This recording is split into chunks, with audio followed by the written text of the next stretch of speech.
Hi and welcome to Vicky's Precious Petals. So I have been asked to put some coal, you know, the stuff that you burn, like is in power stations and coal-fired, anything that needs coal to create heat, in resin. So now I have been all over YouTube. I cannot find anything on putting coal in resin. So you don't know if there's going to be any sort of a chemical reaction. And I'm just cutting some fishing line here. Coal, when it burns, gives off carbon dioxide. So in theory, the resin shouldn't get hot enough to make it burn. It does take a fair bit of heat to get coal cranking. When I was young, we had coal open fires in the house. It was a very cold area, and everybody's hot water system back then ran on coal. Everything ran on coal. So I'm just going to see. Now what I'll need to do is suspend it in here somehow or other. That's hence the fishing line. So I've got just a bit of UV resin. Oh, and I've just discovered, this is my UV light, and I was using a cup here to put something else on, and the UV light melted the cup. So I'll be a bit careful using these things in UV lights. So I don't know what caused it, but I was using the cup to go around something. Anyway, keep your eyes out on that one. So which way do I want it to hang?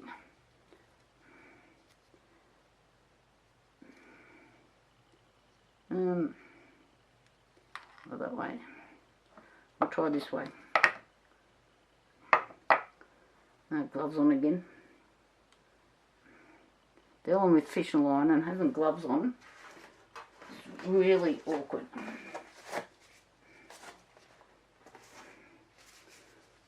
I was trying to buy these Nile gloves around here and I couldn't get any.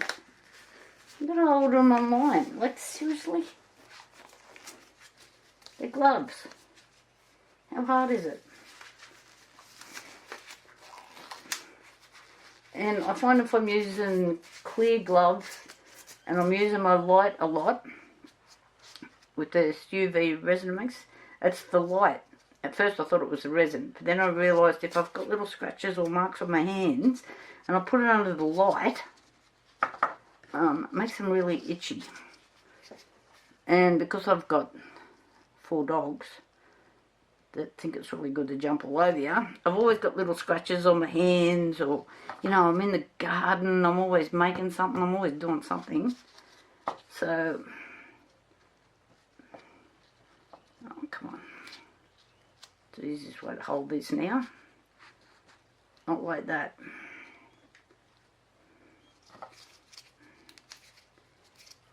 Come on, get back in the resin.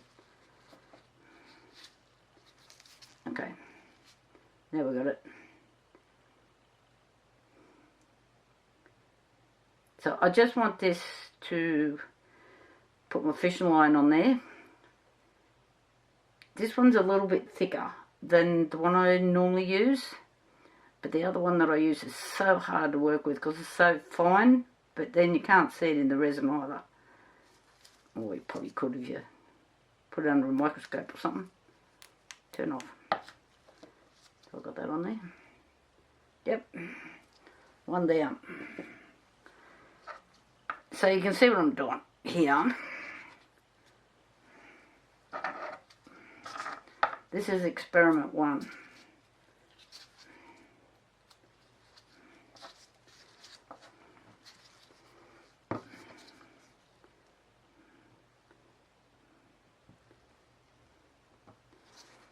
So we live in a coal mining area here.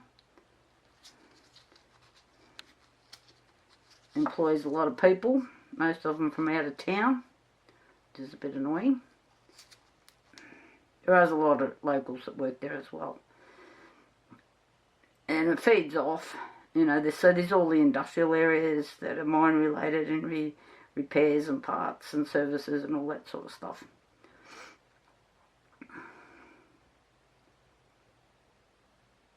Okay. Now if they'd have left all this coal in the ground for another 1,000,000 years, we'd have had these all be diamonds. That'd be cool. I know I wouldn't be around to see it.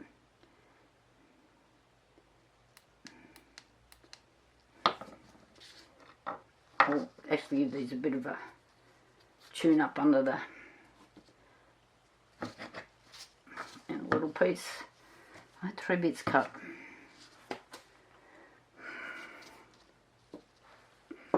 There it is.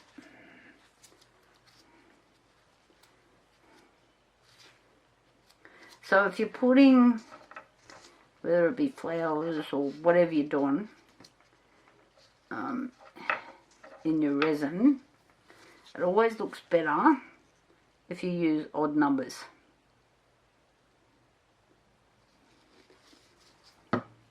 So even if you're planting out your garden even, looks better in odd numbers. Do triangles.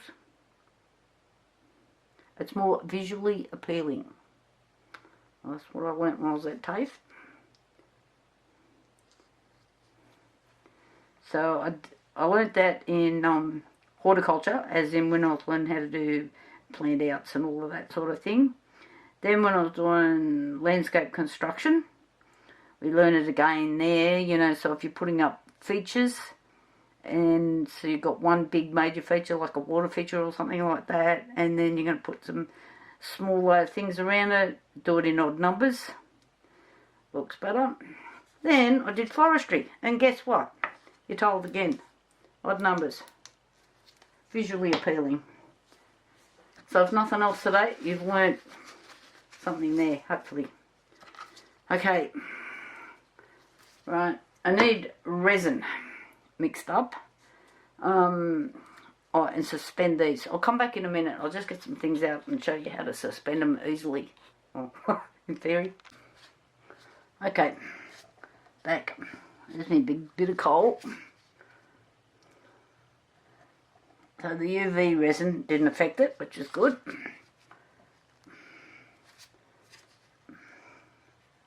So you can see I'm hanging it like this. And I want it around about there, I'm thinking.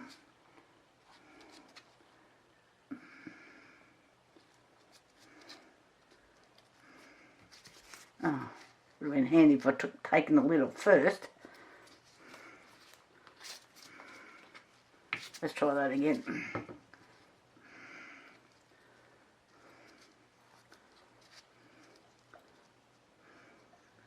Now I do have some other things that I use to hold these, but it comes with my candles.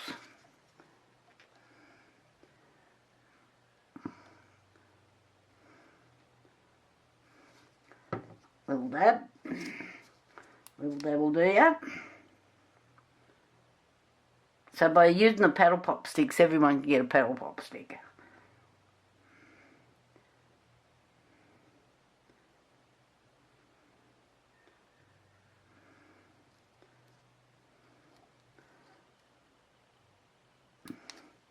Right. So you can see that my bit wants to flip. There's another bit of coal. Just a little bit for another job. Where did I put it? Oh, seriously?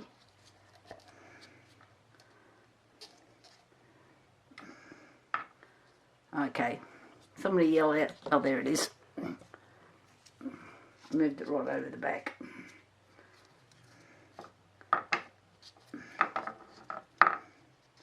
As we go.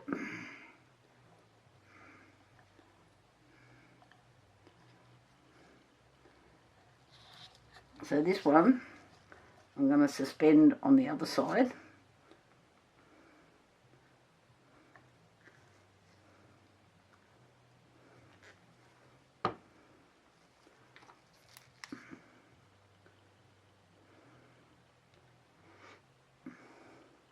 And sticky tape, and in it, all of that stuff, nothing sticks to these moulds.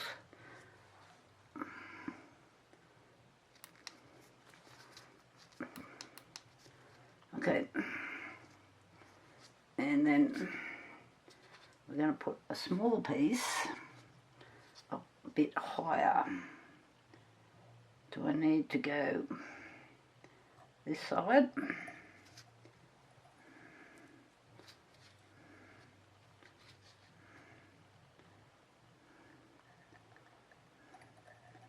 Get away from the other bit.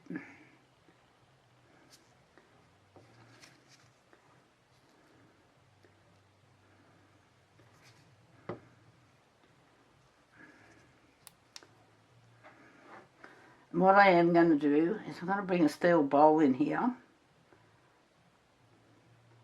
just in case the resin does start to react.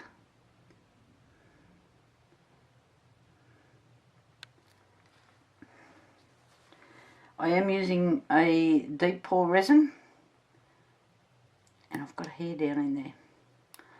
God.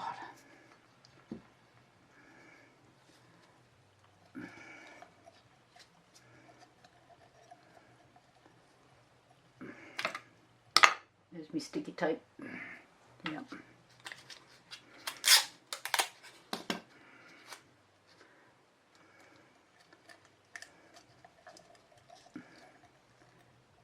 Got it.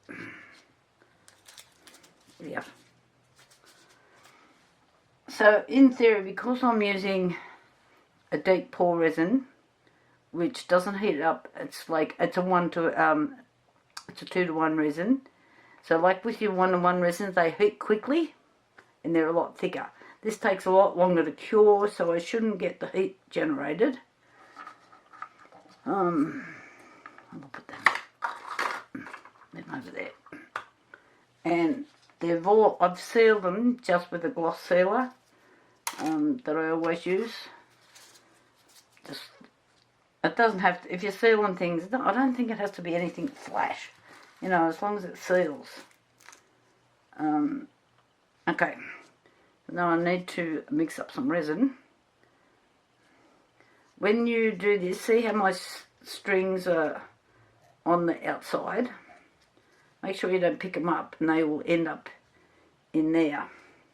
And sometimes I leave them along in case I've got to tie knots underneath things to make them balance and do whatever I have to do.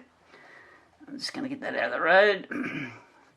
So you probably can't see very well in there, but they're all on different levels and different kind of spacing. We'll see. I would have liked to have done something a bit fancier, but I can't get the lady involved to answer my emails or my messages. So we'll see what happens. Okay, I'm going to mix up some resin. Now I've got 2 jobs on the go, hence the great big pots. As you can see, I've got a bee on this. I hope you can see it. So what I do is I always put the bee in this cup and then I can clean it. I find that it doesn't clean very well. Once you've got the mixed resin, there seems to be a lot of mucking around and you get gunk all over you and carrying on. So the resin, I'm using my favourite resin.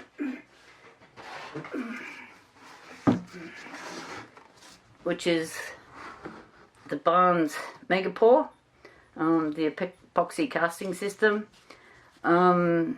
This is by weight. Okay, so I've got to weigh it out. Working time, 2 hours. So that gives you plenty of time if you're doing like deep pours and you're adding lots of things and you're trying to add colour and all of that sort of stuff. It's really good. No good if you're in a hurry. So cure time. 24 hours plus. It's winter here, so I'll give it at least 48 hours. So I shall mix this up, get the scales out, and I'll come back to you. Now, one thing with the buns, their lids are all the same colour. So, oh, pretty heavy too. So this is my part A. See, it's got a white lid. And because I buy large quantities, I don't know if you can see that, I'll just lift you up a bit. The bottles are the same size. Really easy to get mixed up. So see on this bottle, I've written half on it. So I don't accidentally pick up the wrong one, because there's no big A, there's no big B written on anything. So that's the only thing I don't like about the product is the bottles. I will come back shortly when I've got this all mixed up. Right, we're full. It's all the resin's in, paddle pop sticks are holding it. And we'll just go from there and see what happens. And I think I've missed a bit there where I forgot to turn the button on. I'll talk to you later. Bye. Righto, this is all dry. I just need to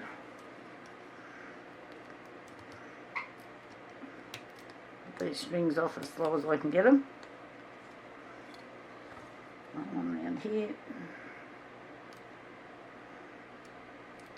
Oh, snip off. Okay. Looks like I'm building the boatie with these. They're definitely joined together.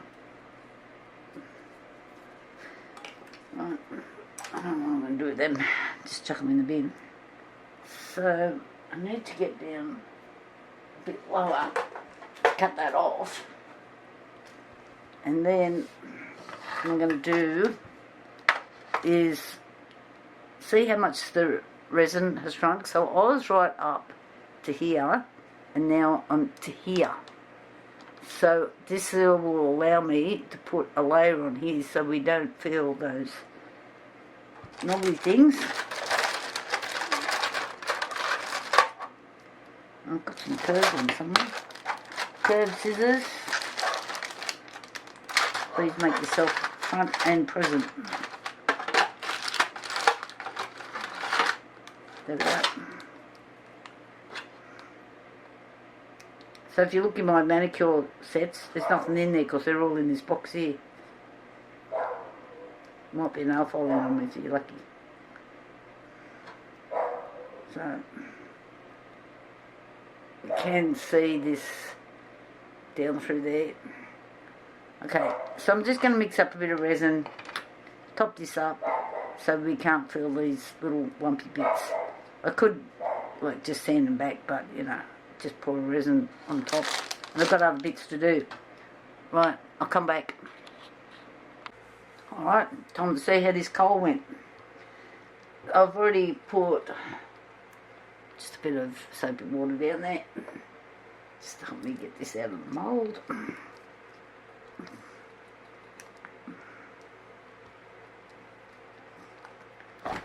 Well, they become really slippery with the soapy water.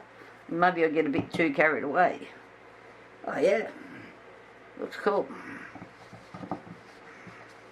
I do need some new moulds because if they're happy with this, they want quite a few.